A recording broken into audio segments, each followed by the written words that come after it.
আসসালামু আলাইকুম। আমি university of information technology and sciences UITS থেকে মাহমুদা সুলতানা রিমি বলছিলাম। তো আমি হচ্ছে মেইনলি গতকাল সন্ধ্যা 7টার সময় হচ্ছে কুর্মিটোলাতে আসি। তো এখানে এসে দেখলাম যে টোটাল হচ্ছে আপনার 15 জনের মতো অসুস্থ বা ইনজুর্ড রুগী ছিল।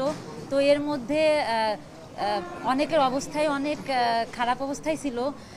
তো তার মধ্যে একটা ছেলে, তার আমি একটু তার ডিটেইলসটা বলবো। সেটা হচ্ছে, হ্যাঁ,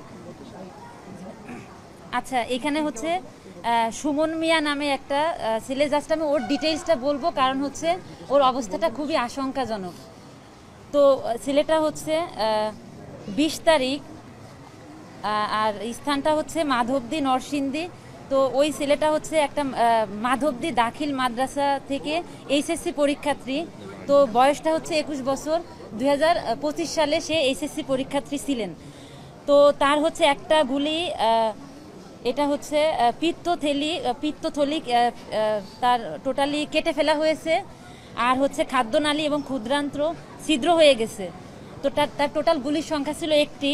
আর তার অলরেডি 3টা অপারেশন হয়ে গেছে। আজকে দুপুরে আরেকটা অপারেশন হয়েছে। টোটাল হচ্ছে 4টা অপারেশন হয়েছে তার। তো তার অবস্থাটা খুবই মানে আশঙ্কাজনক। তাকে হয়তো এখানে ট্রিটমেন্টটা যদি পসিবল না হয়, জাস্ট আমার এখানে প্রত্যেকটা মিডিয়া চ্যানেল আছে, এই জন্য আমার এটা বলা, তাকে হয়তো বাহিরে ট্রিটমেন্টের জন্য একটা ব্যবস্থা যদি করে দেওয়া হয়, তাহলে হয়তো ছেলেটা আমাদের মাঝে হয়তো থাকলেও থাকতে পারে। এখন বাকিটা আল্লাহ ভরসা। আর হচ্ছে এইখানে, হ্যাঁ, আচ্ছা, আর তারপর হচ্ছে এখানে আসার পর আমি নড়াইল থেকে বলছিলাম। তো আমি দেখলাম আমার নড়াইলের দুইজন, হ্যাঁ, আচ্ছা, হ্যাঁ, তো নড়াইলের দুইজন এখানে ছিল।